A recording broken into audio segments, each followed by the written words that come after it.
Hello,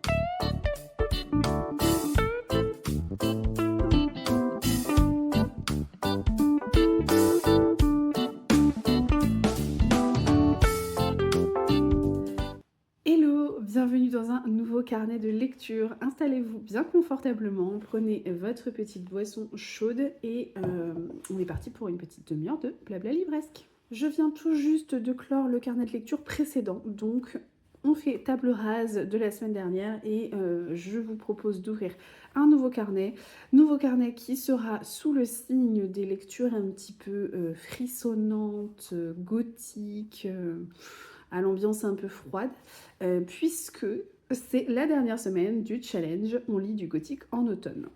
Donc moi, il me reste encore 2 livres à lire pour ce challenge-là. Et puis après, je pourrais tout simplement le clore de la meilleure façon qui soit, on va dire, en ayant complètement bouclé mon challenge. Donc je serai très contente. J'en profite pour remercier toutes les personnes qui ont participé à ce challenge parce que finalement vous avez été assez nombreuses, plutôt exclusivement féminines, hein, donc du coup c'est pour ça que je dis nombreuses. Et donc du coup je suis très contente de cette première édition de ce challenge. Peut-être que je le relancerai l'année prochaine, on verra, mais en tout cas ça m'a beaucoup plu de faire ces lectures avec vous et notamment d'organiser la petite lecture commune avec À l'ombre de Winnicott de Ludovic Manchette et Christian Niemiec et que j'ai vraiment adoré. Donc un immense merci à vous pour cette participation à ce challenge. Je vais vous chercher les 2 lectures que je compte lire cette semaine pour clôturer ce challenge en beauté et je reviens tout de suite. La première lecture que je veux absolument lire pour la catégorie classique, c'est ce roman. Alors c'est pas tout ce roman parce que vous avez plusieurs romans en un seul ici. Et donc moi je veux lire le premier, alors, je sais pas si vous le verrez ici, qui est donc Le Château d'Otrante par Horace Walpole, qui est le roman qui a révélé le genre gothique. Donc c'est pour ça que je voulais absolument le lire. Il n'est pas très très long, je crois qu'il fait 90 pages, quelque chose comme ça. Alors après, on est sur une édition...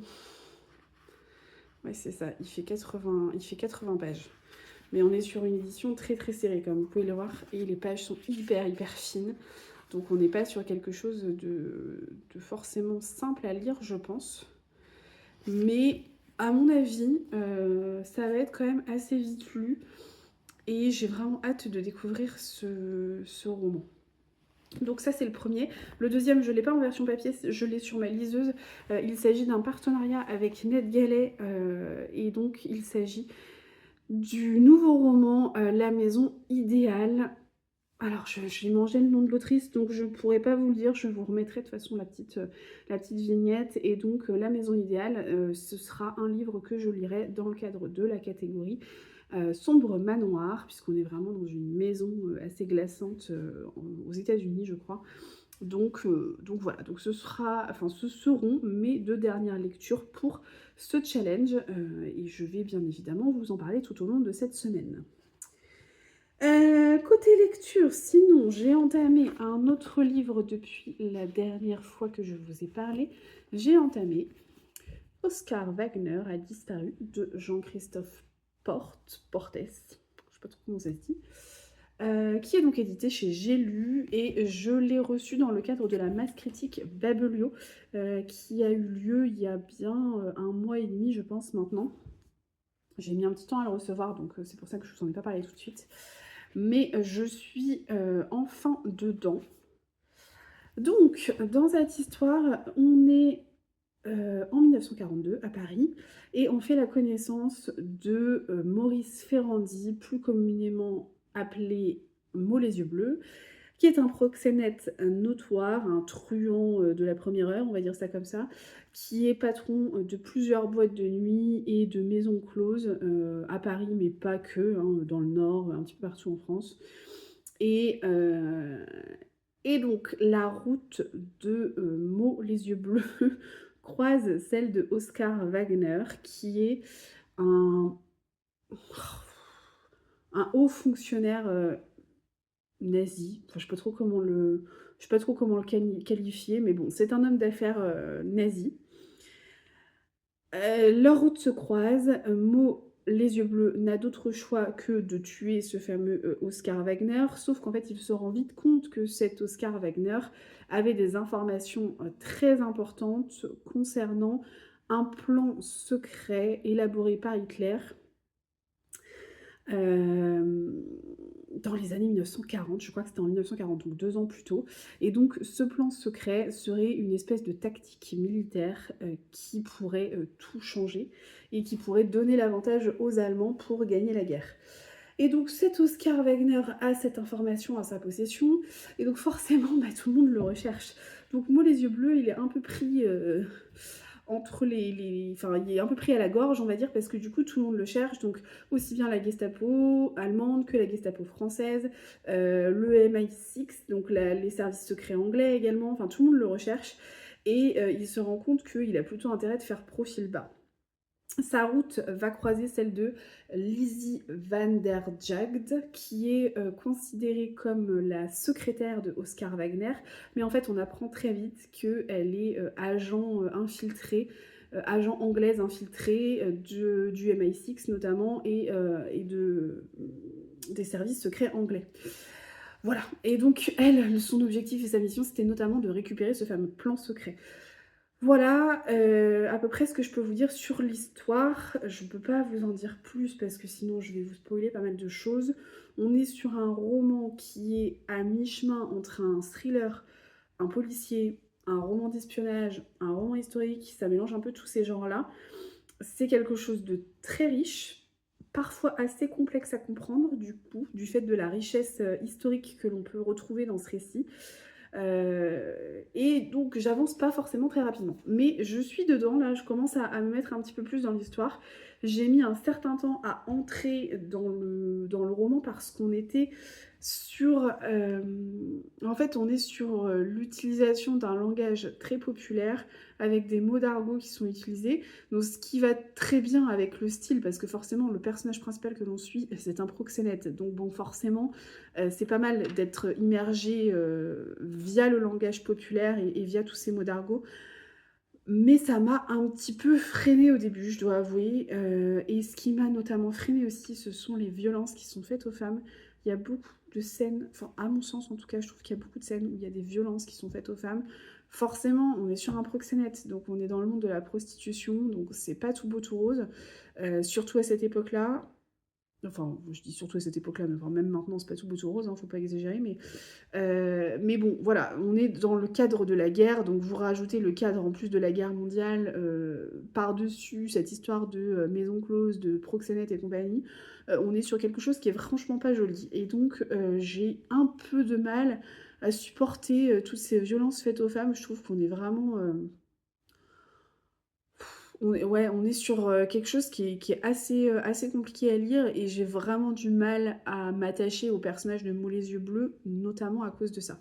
Et donc je pense que c'est ce qui fait que j'ai eu du mal à rentrer dans l'histoire, que j'ai eu du mal à me mettre dedans, mais heureusement qu'il y a ce style roman choral qui est utilisé, où on alterne le point de vue de Mo avec celui de Lizzie.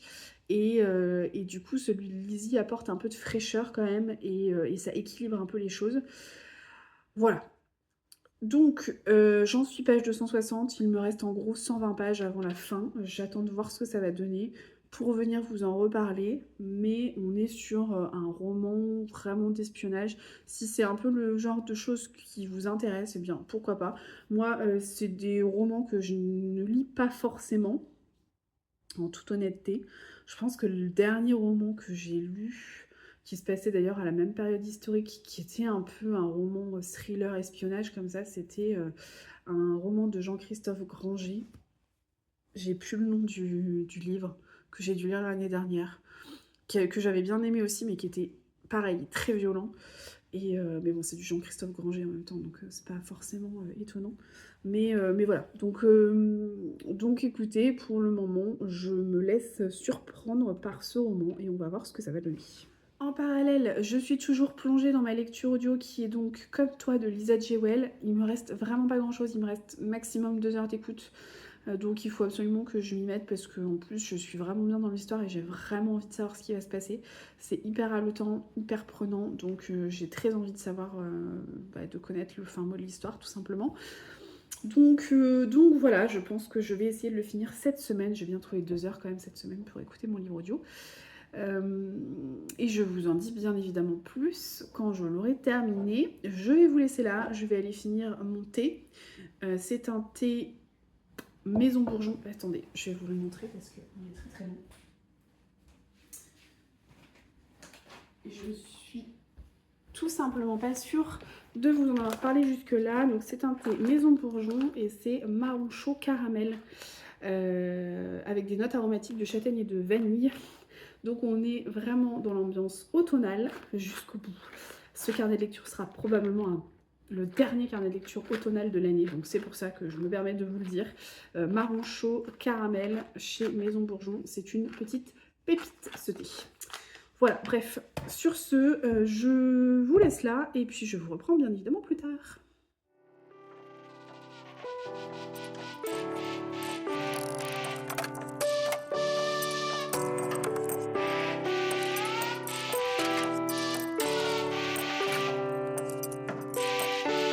Hello! Je suis dans ma voiture, je vais déjeuner avec ma filleule ce midi et donc du coup j'ai pris mon livre audio en grande partie ce matin parce que j'avais pas mal de tâches ménagères à faire et tout, et donc là je l'ai continué dans la voiture. Et honnêtement, j'arrive presque à la fin de Comme toi de Lisa Jewell, il me reste 40 minutes et j'ai vraiment hâte de connaître le dénouement final. J'avais deviné une partie du dénouement, mais là je sais pas trop comment elle va faire pour finir l'histoire et j'avoue que je suis très curieuse. Donc bien évidemment je vous en reparle bien vite. Ah, je suis désolée, il y a un train qui passe juste devant, donc vous devez peut-être pas entendre grand chose, j'espère que ça va le faire quand même. Je vous en reparle très vite et puis je vous parlerai aussi de ma lecture de Oscar Wagner a disparu que j'ai terminé hier soir.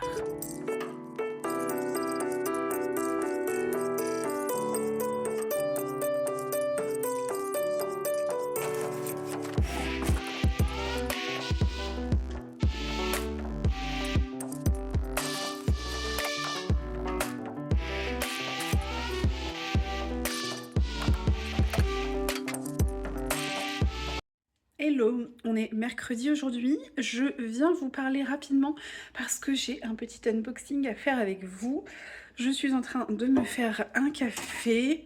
Je me fais couler le café, je m'installe et je vous parle de tout ça. Me voilà installée avec mon café. Je vous avoue que j'en ai vraiment besoin parce que alors ce matin, je suis allée faire une initiation de marche afghane avec une de mes copines qui est conseillère pleine santé et donc qui est coach un petit peu. Et donc elle lance des ateliers de marche afghane, elle m'a fait tester. Donc la marche afghane, si vous ne connaissez pas, c'est une marche qui se synchronise, enfin qui permet de synchroniser la respiration avec les pas tout simplement. Et donc vous allez faire 3 inspirations, 3 pas, 3 expirations, 3 pas, enfin voilà. Et c'était hyper bien, franchement ça fait un bien fou, ça vide la tête et tout, c'est parfait, c'est très bien. Mais par contre, on a fait 6 km et 6 km au 8e mois de grossesse, autant vous dire que ça commence à tirer un peu. Donc là, je prends un café et après, je vais me poser un peu. Je pense que je vais prendre un livre et je vais me détendre un petit peu sur mon canapé parce que j'en ai un petit peu besoin. Bref, revenons à nos moutons. J'ai donc 2 réceptions à vous montrer aujourd'hui. La première, c'est une réception que j'attendais puisque c'est moi qui me la suis achetée, hein, donc je savais qu'elle allait arriver et j'avais vraiment hâte. J'ai craqué pour l'édition poche d'une nouvelle saga historique. Tadam! La fille du Hälsingland, donc c'est la saga historique destinée suédoise. Il y a 3 tomes, c'est une trilogie et c'est publié chez HarperCollins. Donc là, c'est la version poche du premier tome, mais c'est une saga qui normalement est publiée dans la collection Au gré du monde. Et du coup, normalement, si je vous dis pas de bêtises, le 3e tome vient juste de sortir en grand format, donc en format Au gré du monde. Et donc, la version poche vient de sortir chez HarperCollins Poche et j'avais vraiment terriblement hâte de me la procurer. Vous savez, je suis une grande fanat des sagas historiques, donc les romans historiques bien sûr, j'adore, mais les sagas historiques, je crois que c'est un level au-dessus. Donc j'avais vraiment hâte de découvrir cette nouvelle saga. Je vous lis la 4e de couverture. 1937, Betty, 17 ans, quitte avec enthousiasme son Hälsingland natal et sa famille pour un travail de femme de chambre chez un riche médecin de Stockholm. Dans le train, elle rencontre un homme passionnant, professeur d'origine juive, qui partage son goût pour la littérature. Betty déchante vite, elle doit supporter le mépris de l'épouse de son employeur et travaille du matin au soir. Elle n'a même plus le temps de lire. Heureusement, elle trouve une alliée en Viola, la bonne de la maison voisine. Dans les rues vivantes de la capitale suédoise, Betty s'émerveille et s'affirme, tout comme l'amour impossible qu'elle éprouve pour Martin, l'homme du train qui lui a glissé son adresse dans un livre. Voilà, donc on est sur une saga historique qui se passe à la veille de la Seconde Guerre mondiale, hein, vous l'aurez compris. Donc j'ai vraiment hâte de découvrir cette saga. Je suis assez contente parce que du coup dans ma palle j'ai 4 sagas historiques à commencer. J'ai Le Secret des Dever Hill, donc le premier tome. J'ai également le premier tome de la saga de Sarah Lark qui est Le Chant des Highlands. Et j'ai une saga historique qui est dans ma palle depuis une éternité, qu'il faut absolument que je sorte. Et je pense que ça va être une de mes prochaines sagas.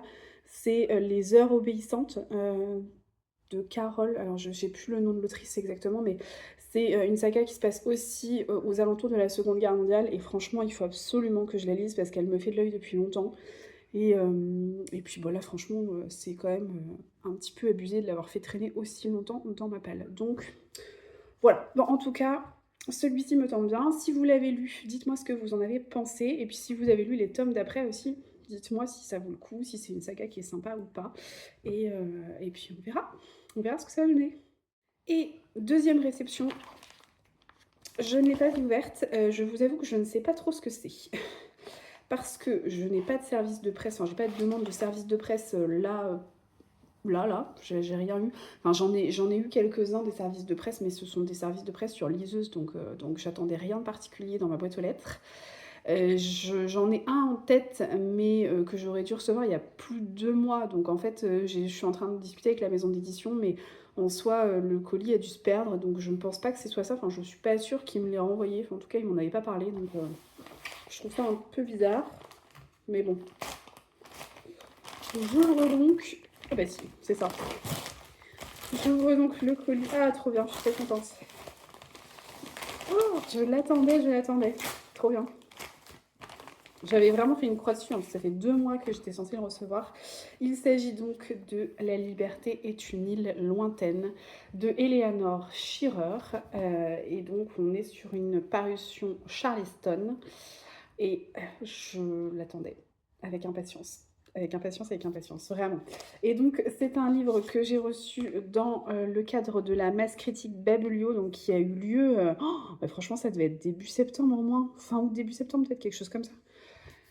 Et du coup, je l'attendais, je n'avais pas de nouvelles, je savais pas où il en était, et en fait, je pense que le colis s'est perdu, et donc bah, ils ont dû gentiment me le renvoyer, donc ça, c'est cool.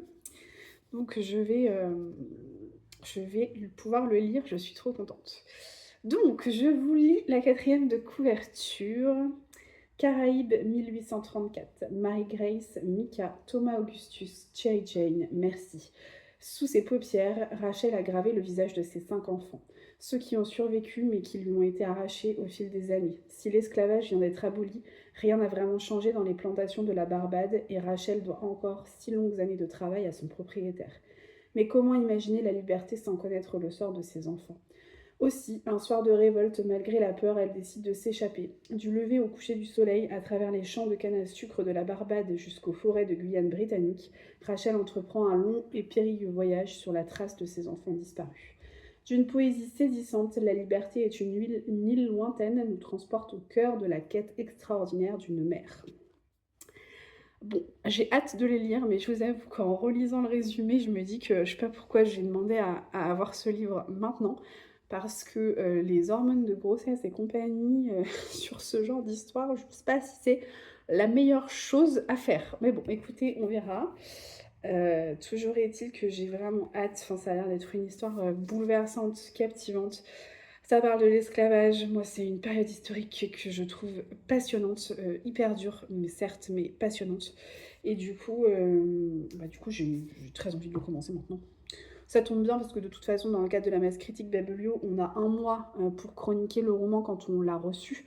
Donc là, je vais pouvoir leur dire que je l'ai réceptionné. Donc je vais devoir le lire avant la fin du mois de décembre. Donc c'est très bien. Je vais le lire très rapidement, je pense. Il sera donc lu avant celui-ci, c'est sûr. Voilà, donc merci beaucoup à Charleston et merci à Babelio pour cet envoi, et pour ce second envoi, je pense, donc merci. Voilà ce que j'avais à vous dire pour cet après-midi. Alors j'ai pas mal de retours lecture à vous faire parce que j'ai terminé Oscar Wagner a disparu. J'ai terminé mon livre audio Comme toi de Lisa Jewell que j'ai beaucoup aimé.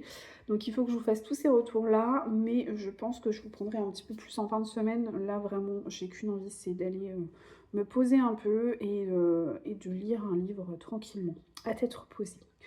Voilà, je vous reprends donc plus tard. C'est officiel, nous sommes jeudi 21 novembre et de toute évidence, la tempête est passée par là. Nous n'avons plus d'électricité. Il est 18 h. La nuit va être longue.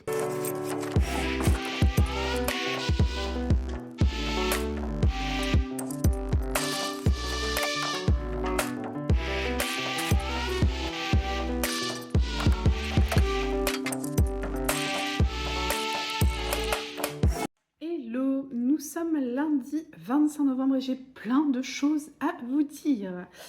Comme vous avez pu le voir dans les rushs précédents, nous avons profité du week-end pour aller pas mal au cinéma. Donc on a fait une première séance de cinéma avec notre fils. C'était la première fois qu'il y allait, on était très contents. Donc voilà, ça c'était plutôt sympa. C'était des petits courts-métrages que nous avons vus, des courts-métrages tchèques qui datent de 1978, je crois, donc c'est pas tout récent. Mais c'était très sympa pour les enfants, c'était parfait. Donc petite séance de cinéma de 40 minutes, pile ce qu'il fallait. Et la veille, le samedi, on a eu l'occasion d'aller voir Juré numéro 2, qui est le dernier film de Clint Eastwood.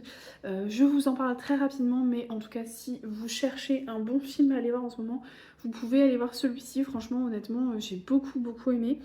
On est sur une histoire assez rocambolesque qui parle d'un homme qui est convoqué pour être juré en cour d'assises aux États-Unis et donc il doit statuer avec les 11 autres jurés sur la culpabilité ou non d'un homme qui est accusé d'avoir tué sa petite amie. Et donc voilà, c'est tout ça que l'on suit.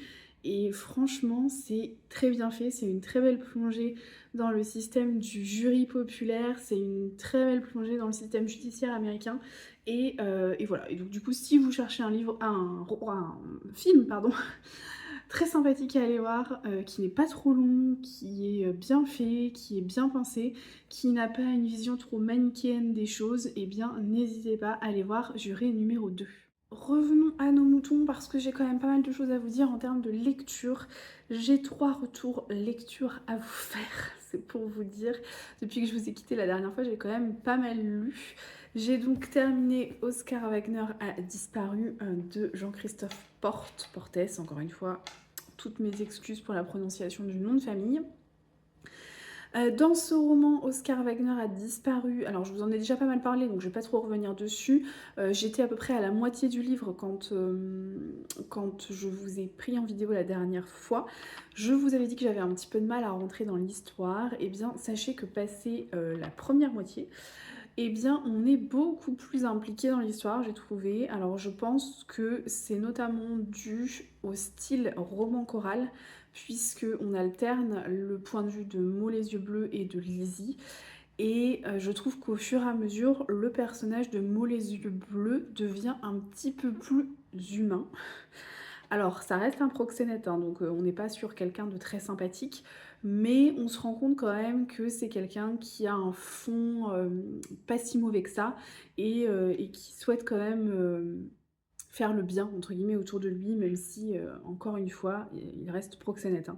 Donc voilà, donc ce n'est pas un personnage aussi détestable que l'on pourrait le penser, et Je pense que ce trait de caractère-là, il apparaît un petit peu au moment où il commence à côtoyer un petit peu Lizzie, qui est un personnage un peu plus lumineux et un peu plus bienveillant que Mon L'Essieu Bleu. Donc je pense que ça fait du bien à ce personnage-là et à partir du moment où ce personnage devient un peu plus humain, je trouve qu'on est un petit peu plus impliqué et «imbriqué» entre guillemets dans l'histoire. Donc c'est plutôt intéressant comme construction narrative honnêtement. Je trouve que c'est même carrément judicieux pour ce genre de roman. J'ai vraiment apprécié la deuxième partie du roman. J'ai trouvé que ça prenait un peu plus de sens, que, ça prenait un petit peu plus son envol aussi au niveau de l'intrigue et que, eh bien on avait envie de savoir ce qui se passait.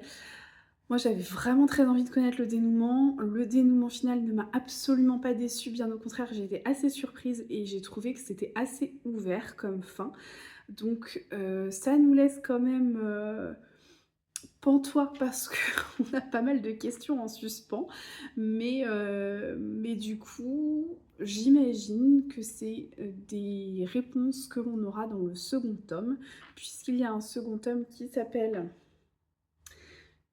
Atomic, Apocalypse ou quelque chose comme ça. Enfin, je vous mettrai la petite vignette, pour que vous puissiez voir. Mais, donc voilà, j'imagine que le deuxième tome apporte pas mal de réponses. En tout cas, j'ai vraiment trouvé que la seconde moitié du roman était un petit peu au-dessus par rapport à la première moitié et ça nous permettait vraiment de nous, immerger complètement dans l'histoire. Donc, on est sur un roman d'espionnage qui est difficile à cerner de prime abord, qui est un petit peu long à se mettre en place, mais une fois que tout est bien imbriqué, tout est bien implanté, et bien on se prend complètement au jeu et ça devient un récit assez palpitant.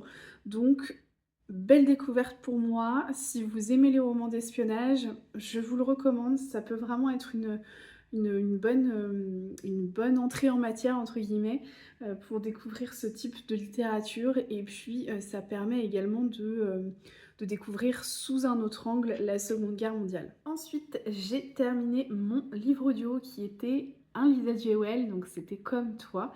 Un roman que j'avais vraiment hâte de découvrir, que Stéphanie m'avait, chaudement recommandé. J'avais adoré découvrir Rentre avant la nuit de la même autrice à l'audio et là franchement, ça vient juste confirmer le fait que Lisa Jewell, elle est juste parfaite à l'audio. Donc si vous avez envie, de découvrir un petit peu le livre audio, que vous aimez bien les thrillers psychologiques, eh bien dirigez-vous vers cette autrice parce que vous allez voir que c'est juste parfaitement bien dosé, extrêmement bien fait et ça passe très très bien à l'écoute audio. Dans Comme toi, on fait la connaissance de Laurel, qui est une mère de famille de 3 enfants, mariée à Paul. Et un beau jour, alors qu'elle décide d'aller à la bibliothèque, Ellie, la petite dernière de la famille, disparaît.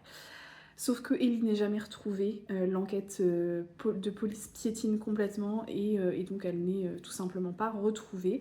Et on retrouve Laurel, peut-être 15 ans après cette disparition. Laurel, elle a jamais vraiment réussi à faire le deuil de sa fille. Malgré tout, elle a avancé un petit peu dans sa vie. Elle n'est plus mariée à Paul, hein, ils sont tous les deux divorcés. Et donc elle rencontre un homme, Floyd, avec qui ça se passe extrêmement bien. Leur relation se construit petit à petit et un beau jour Floyd décide de lui présenter ses enfants et donc Floyd a 2 filles et sur les 2 filles il lui présente plus spécifiquement Poppy, sa petite dernière avec qui il a une relation particulièrement fusionnelle et Laurel est extrêmement surprise quand elle rencontre Poppy pour la première fois puisque c'est le portrait craché de Ellie, sa fille disparue 15 ans auparavant. Voilà le pitch de départ. On est sur un roman qui est palpitant, qui est haletant, dans lequel on ne s'ennuie pas un seul instant, clairement.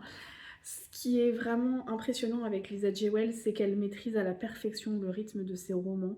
J'avais trouvé que c'était très très bien fait dans Rentre avant la nuit, et là encore, je trouve que c'est très bien fait. On est sur un thriller psychologique qui est très bien construit, c'est-à-dire qu'elle prend le temps de poser les bases au début de son intrigue. Elle prend le temps, mais ça n'est pas pour autant lent et pénible à écouter, loin de là. Et ensuite, le suspense va crescendo. Et donc, plus on en apprend sur ce qui a pu se passer, sur la disparition d'Ellie, plus le rythme s'accélère et plus ça devient complètement entraînant et complètement palpitant. Ce roman, il est terriblement singulier puisque c'est un roman que j'ai trouvé extrêmement sombre, extrêmement glauque. L'autrice nous propose une plongée vertigineuse dans le cerveau d'un personnage complètement dérangé, vraiment. Mais à côté de ça, elle arrive à distiller des petites touches d'espoir, des petites touches de luminosité, ce qui fait que la fin du roman n'est pas aussi sombre que ce qu'on pourrait penser. Alors on n'est pas sur une happy end, hein, faut pas exagérer non plus, mais c'est vrai qu'elle arrive vraiment à jongler entre la noirceur et la luminosité, entre le mal et le bien. Enfin vraiment, elle arrive vraiment à bien jongler avec tout ça et ça nous présente un roman assez singulier, assez particulier. Et c'est vrai que franchement, y a des passages qui sont mais hyper sombres, hyper... Enfin moi ça m'a vraiment pris aux tripes et tout. Mais j'ai trouvé que c'était très bien fait et la fin du livre est pas aussi noire que ce qu'on aurait pu penser. Donc ça c'est vraiment très bien fait. Malgré tout, on n'est pas sur un coup de cœur sur ce roman, pour la simple et bonne raison que j'ai trouvé que le dénouement de l'intrigue était... Enfin, on le connaissait beaucoup trop tôt en fait. Alors c'est pas qu'on le devine très tôt, enfin si, on peut le deviner rapidement quand même, hein. Mais en fait l'autrice prend le parti de nous donner les clés de ce qui a pu se passer et de la disparition d'Ellie très rapidement. En fait, elle nous donne les clés peut-être à la fin de la première moitié du livre et voilà. Donc en soi c'est pas trop dérangeant, mais vous savez que moi je suis pas très fan de ce genre de roman. Moi j'aime bien être complètement surprise du début à la fin et j'avoue que bon bah ça c'est pas forcément ce que je préfère. Après, il faut quand même remettre en perspective parce qu'en fait elle prend le parti de nous dévoiler une partie du dénouement parce que derrière il y a autre chose, parce que du coup elle va un petit peu plus elle va sonder un petit peu plus l'âme humaine, elle va aller un petit peu plus loin dans la caractéristique, dans les caractéristiques et dans les personnalités de chaque personnage. Et en fait, on va plonger un petit peu plus dans cette histoire, dans cette relation entre Laurel et Floyd. On va creuser un petit peu plus ces personnages-là et on va mettre un peu de côté la partie passée pour se concentrer sur le présent. Donc en soi, c'est pas hyper dérangeant qu'on connaisse le dénouement aussi rapidement. C'est pas comme dans Daisy Darker par exemple de Alice Finney dont je vous parlais dans un des précédents carnets de lecture, où là pour le coup, le dénouement de l'intrigue, quand on le devine à la première moitié du roman, ça n'a plus franchement d'intérêt parce que c'est vraiment ça qui est attendu, c'est la surprise finale. Donc quand on devine cette fameuse surprise finale au bout de 150 pages, alors que normalement on aurait dû le découvrir à la 300e page, c'est un peu dommage. Là, c'est pas forcément ça, parce que Lisa Jewell, elle se sert du dénouement et de ce qui a pu se passer pendant la disparition d'Ellie pour venir gratter un peu tout ce qui va se passer au moment présent. Donc du coup c'est un peu différent de Daisy Darker et c'est pour ça que ça m'a moins dérangée. Après malgré tout, moi j'aime bien être complètement surprise et là ça n'a pas été le cas, donc c'est vraiment pour ça que à mon sens on n'est pas sur un coup de cœur. Ça n'empêche qu'on est sur une excellente lecture, une excellente découverte. Moi vraiment Lisa Jewell ça commence à faire partie de mes autrices un peu chouchoutes parce que elle ne me déçoit pas vraiment, c'est toujours des très bonnes lectures, c'est toujours des univers très particuliers, des thrillers psychologiques très bien menés, très bien construits, avec un rythme toujours aussi haletant, toujours aussi parfaitement dosé et donc ça nous fait des très très bons thrillers psychologiques dont on se souvient assez longtemps. Et pour finir, la dernière lecture dont je voulais vous parler, c'est une lecture que j'ai fait dans le cadre de mon challenge On lit du gothique en automne pour la catégorie classique. Donc là, je voulais vraiment découvrir un classique du genre, un classique gothique. Et donc du coup, j'ai décidé de prendre le tout premier roman classique qui a été écrit dans ce style littérature gothique. Et donc c'est le roman qui a fait naître ce genre littéraire. Il s'agit donc de Le château d'Otrante d'Horace Walpole. Donc là, vous avez, donc c'est un livre qui s'appelle Roman terrifiant qui est publié chez Robert Laffont. Donc vous en avez plusieurs en fait. Vous avez plusieurs histoires qui sont indiquées là. Donc Le château d'Otrante, c'est le premier que vous voyez. Alors, je ne sais pas si vous verrez bien. Et donc ça correspond à cette partie-là. C'est pas très très grand, hein. C'est pas très gros. Le château d'Otrante, il fait à peu près 80 pages. Donc on est sur une édition avec des feuilles très fines et pas forcément très aérées. Mais voilà, ça fait à peu près 80 pages sur ce roman-là. Le Château d'Otrante a été publié dans les années 1670, donc on est vraiment sur quelque chose de très, très ancien. On est sur un roman classique avec une plume particulière, pas forcément les plumes les plus simples à lire, hein, honnêtement. Dans ce roman, on découvre l'histoire particulière de Manfred, qui est le prince d'Otrante. Et Manfred a 2 enfants, un fils Conrad et une fille Mathilde. Et le jour des noces de Conrad, donc Conrad doit se marier avec Isabelle, hein, qui est la fille d'un prince voisin. Conrad meurt écrasé par un aume. Donc c'est un roman médiéval, hein, donc il faut remettre un petit peu les choses en perspective. Et Manfred est extrêmement, j'allais dire triste, mais pas vraiment en fait. Hein. Il est pas vraiment triste de la mort de son fils, mais en fait il est assez affecté, il est en colère et il décide lui-même d'épouser Isabelle.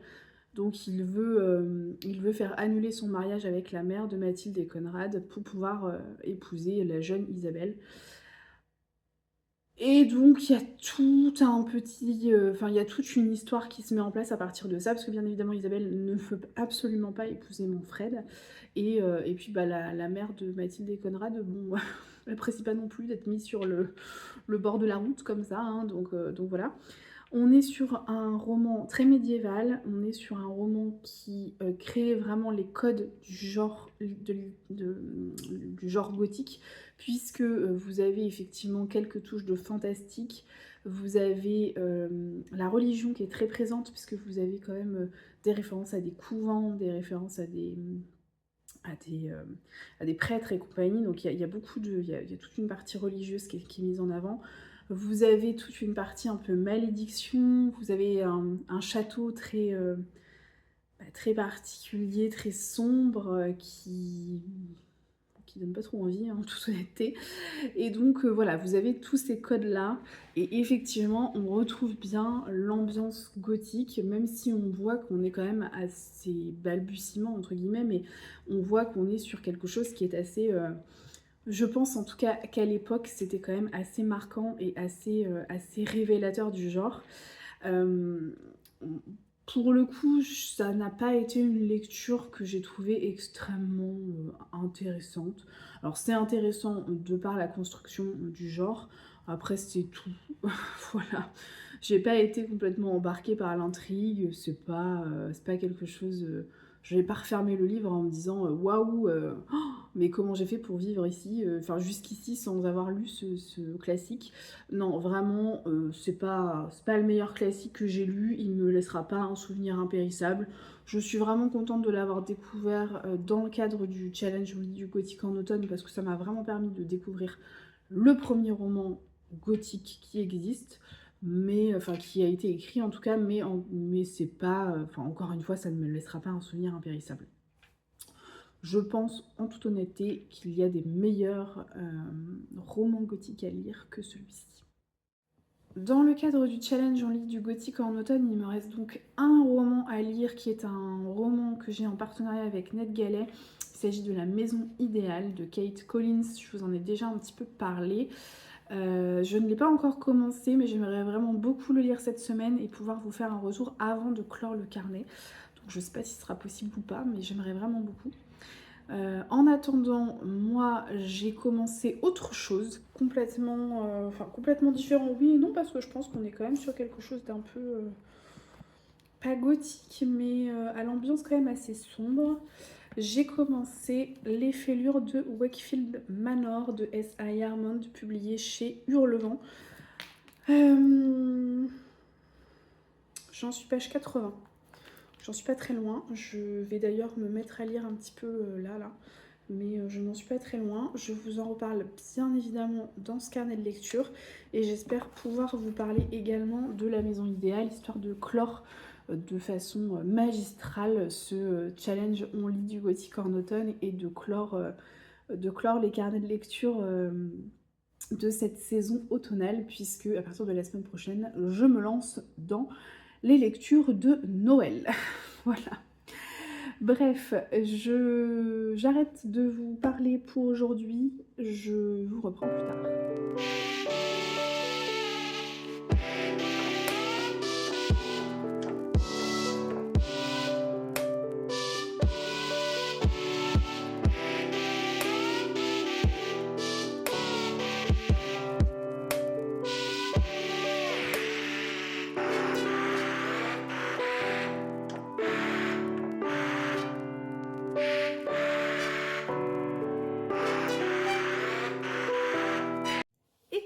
Nous sommes mercredi et je viens clore ce carnet de lecture.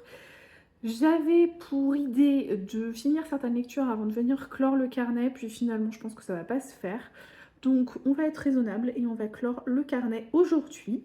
Mais avant ça, j'ai quand même pas mal de choses à vous dire. Première chose dont je voulais vous parler, j'ai terminé ma lecture papier que j'avais en cours et on est sur un véritable coup de cœur, donc il fallait absolument que je vous en parle avant de clore ce carnet, parce que vraiment là, j'avais beaucoup d'attentes par rapport à ce roman, mais alors il a dépassé toutes les attentes que j'avais, sans aucune exception.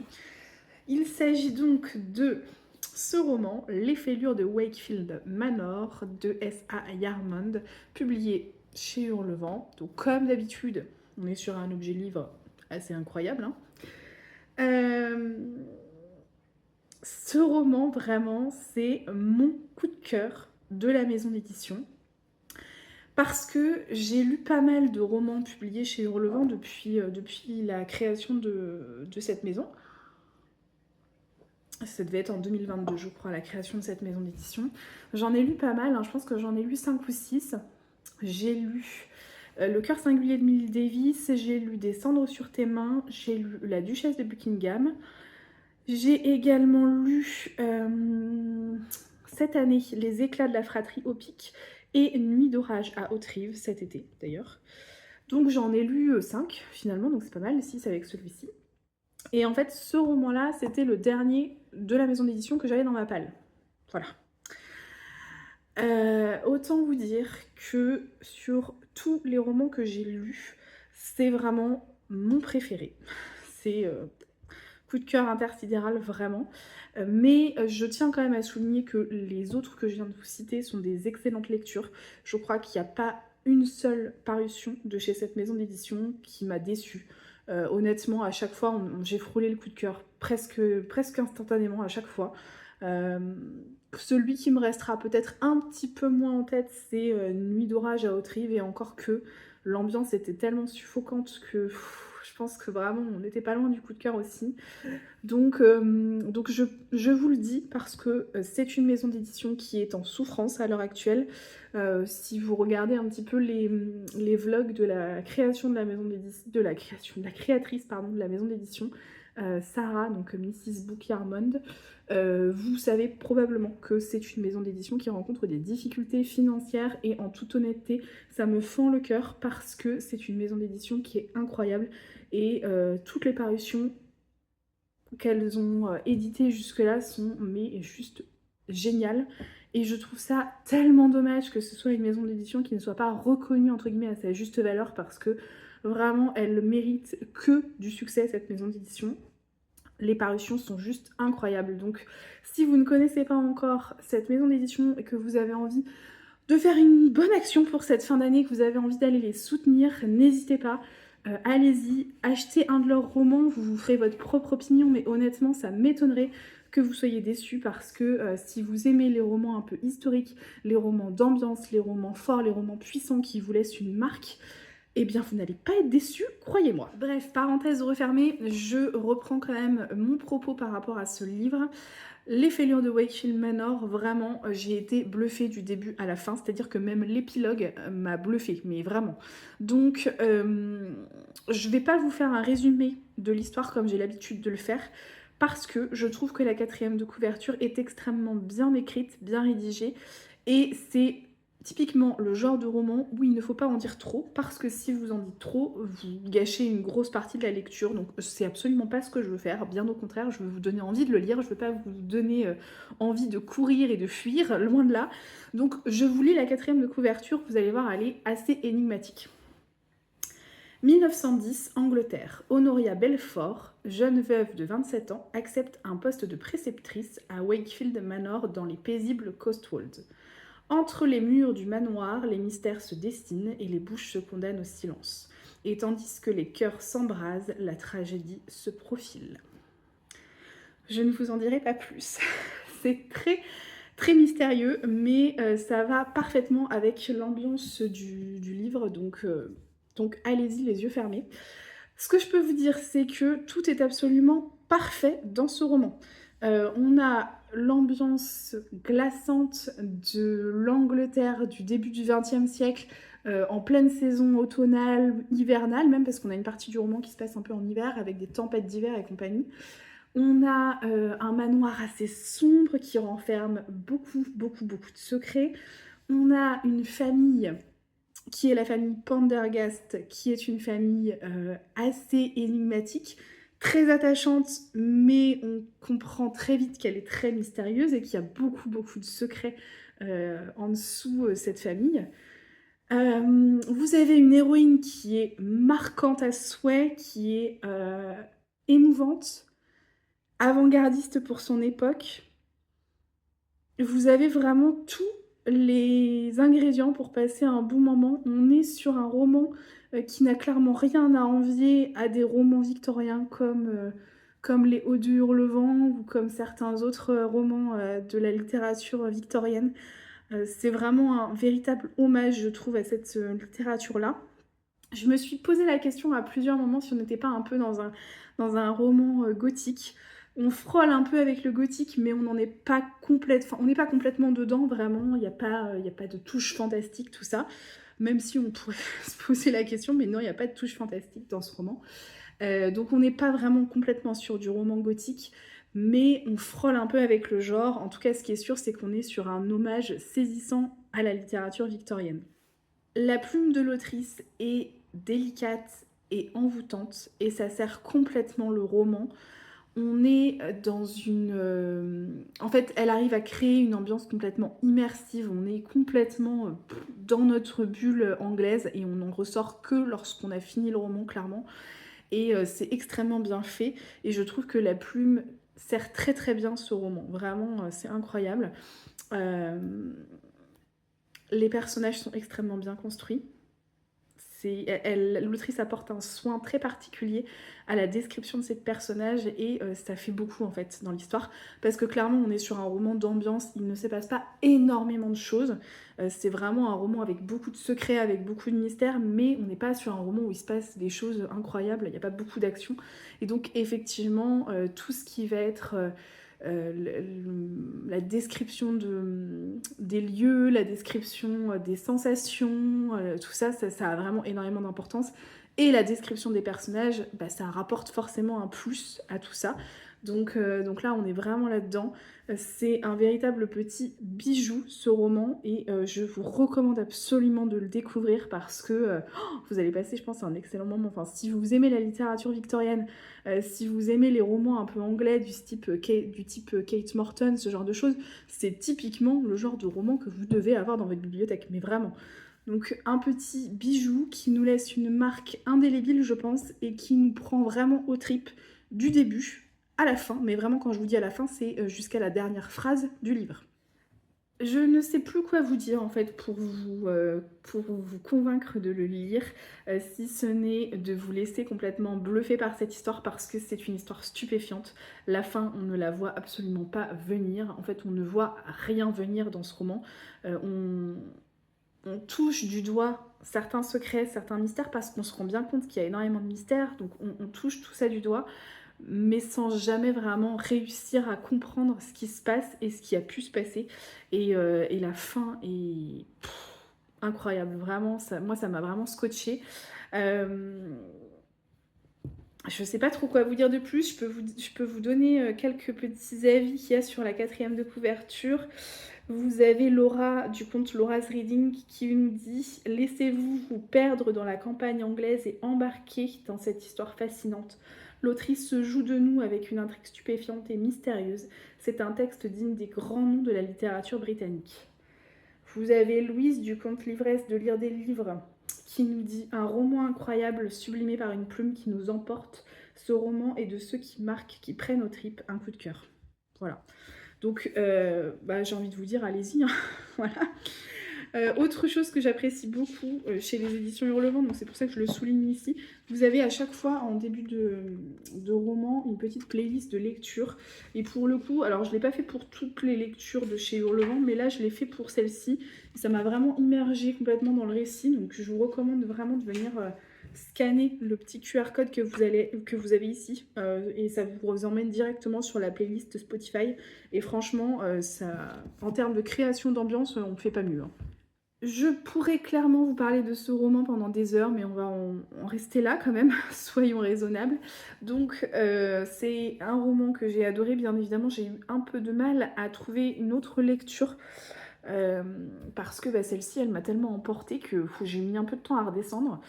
J'ai donc enchaîné avec La Maison Idéale de Kate Collins, dont je vous avais parlé en début de carnet de lecture. En toute honnêteté, on n'est pas sur le même engouement. Je sais pas trop ce que ça va donner. On est sur un roman gothique, ça c'est clair, qui se passe aux États-Unis, où clairement l'élément principal c'est un manoir. C'est une espèce de vieille maison, une vieille bâtisse. Et on est sur un roman avec une double temporalité, une temporalité qui se passe en 1976 et une temporalité qui se passe en 2017. Donc deux familles différentes qui vont du coup se retrouver un peu piégées dans cette maison. Pour l'instant, je suis pas complètement emballée, donc je voulais absolument finir la lecture avant de venir clore le carnet, puis en fait je me suis dit que c'était peut-être pas forcément l'idée du siècle, donc je clôt le carnet ici, tant pis, même si j'ai pas terminé La Maison Idéale. Je pense que je viendrai vous en reparler quand j'aurai fini le roman, mais c'est pas la lecture d'inspiration gothique qui me marquera cette année, malheureusement, mais ça peut pas être bon à tous les coups. En tout cas, avant de terminer cette vidéo, je voulais quand même vous faire un petit récap et un petit bilan sur ce challenge On lit du gothique en automne que j'ai pris. Encore une fois, c'est la machine à café. Pour lequel j'ai pris beaucoup de plaisir. J'ai pris beaucoup de plaisir à découvrir toutes les lectures que j'ai pu faire, mais j'ai pris également beaucoup de plaisir à partager avec vous sur ces lectures d'inspiration gothique. Donc ça, c'était vraiment top. Ce que je peux vous dire, c'est que au total, vous aviez donc du coup 5 catégories à disposition. Et sur ces 5 catégories, eh bien moi j'ai lu 5 livres. 6 si on compte La Maison Idéale, que je vais probablement finir dans les jours à venir. Mais pour le moment, je trouve que c'est plutôt pas mal. Donc j'ai lu Mexican Gothic de Silvia Garcia Moreno, que j'ai beaucoup aimé. Vraiment, ça a été ma première lecture du challenge et c'est vraiment une lecture qui me restera en tête parce que c'est une lecture qui avait été assez marquante pour moi. J'ai ensuite lu La Fabrique des poupées, que j'ai abandonné. Ça, pour le coup, ça ne me laissera pas un souvenir impérissable. La Fabrique des poupées, vraiment, je l'ai abandonné au bout de quelques pages. Il y avait trop de descriptions glauques et macabres et franchement, j'étais pas du tout dedans. Ça parlait notamment de taxidermie et compagnie et là, vraiment, j'avais pas du tout envie de ça. Donc, je l'ai mis de côté. J'ai ensuite eu l'occasion de lire La Malédiction de Venise. La Malédiction de Venise, publiée chez Faubourg Marigny. Là, pour le coup, ça n'a pas été un franc succès, mais c'est une lecture qui, malgré le fait qu'elle soit assez mitigée, reste quand même une lecture agréable. C'est pas la... Disons que c'est pas... Ça répond pas forcément à toutes mes attentes, mais on est quand même sur un roman d'inspiration gothique qui mérite d'être connu parce qu'il y a quand même un bon pédigré et un bon... Enfin, il y a une bonne intrigue malgré tout. Ensuite, j'ai lu Le Château d'Otrante, dont je vous ai parlé dans ce carnet de lecture, qui est donc un classique du genre. Je vous l'ai dit, là encore, on n'est pas sur une lecture qui va me laisser un souvenir impérissable, clairement. Mais j'ai trouvé ça intéressant de découvrir l'histoire, ne serait-ce que pour comprendre comment a été créé ce genre très particulier qui est la littérature gothique. Et j'ai surtout eu l'occasion de découvrir À l'ombre de Winnicott de Ludovic Manchette et Christian Niemiec, qui restera ma meilleure lecture pour ce challenge parce que ça a été un vrai coup de cœur. Lecture que j'ai organisée en lecture commune sur Discord. Donc on a été plusieurs à découvrir ce roman ensemble et franchement c'était un très très chouette moment. J'ai beaucoup aimé et pouvoir échanger comme ça avec vous sur ce livre-là, ça a été un gros plus, je pense, pour cette lecture-là. Donc pour moi, si vous devez en retenir qu'un et si vous avez très envie de vous lancer dans cette littérature, eh bien écoutez, je ne peux que vous recommander À l'ombre de Winnicott. Voilà, La maison idéale, je vous en parlerai un petit peu plus tard. Je ne pense pas qu'on sera sur le même coup de cœur que À l'ombre de Winnicott, mais je vous en reparlerai. Voilà pour ce challenge, donc un grand merci encore une fois pour toutes vos participations. Je viens le clore en même temps que ce carnet de lecture puisque je vous l'ai dit, c'est le dernier carnet de lecture automnal cette année. La semaine prochaine, on se met en mode hiver et en mode Noël surtout. Donc voilà, ce qui me va très bien parce que je vous avoue que j'ai quand même un petit peu plus envie de lecture légère. J'arrive sur la fin de la grossesse et ça se ressent, là j'ai envie de légèreté, de trucs qui coulent un peu tout seul. Et donc voilà, donc du coup je vais tranquillement me glisser vers cette ambiance noëlesque. Et puis je vous reprends bien évidemment sur des carnets de lecture hivernaux à partir de la semaine prochaine, entre guillemets. Enfin, je dis hivernaux entre guillemets parce qu'on n'est pas encore en plein hiver, mais bon, voilà, vous aurez compris. Je ne ferai pas de Vlogmas cette année. J'en avais fait l'année dernière, mais cette année, j'en ferai pas. Pour la simple et bonne raison que je ne vais pas m'engager sur un terrain glissant. Je ne sais absolument pas quand je vais accoucher, donc clairement, je ne sais pas si je serai en capacité de tenir mes engagements. Donc, je ne préfère pas m'engager sur quoi que ce soit. Donc, pas de Vlogmas cette année. En tout cas, j'essaierai au maximum de filmer sur le mois de décembre avant l'arrivée du bébé pour que vous puissiez avoir des carnets de lecture tout au long du mois. Voilà ce que je pouvais vous dire. J'espère que vous avez passé un agréable moment en ma compagnie. J'espère que vous aurez noté quelques belles lectures et belles découvertes. N'hésitez pas à me dire lesquelles en commentaire. Et on se retrouve dès la semaine prochaine pour une nouvelle vidéo. Allez, ciao!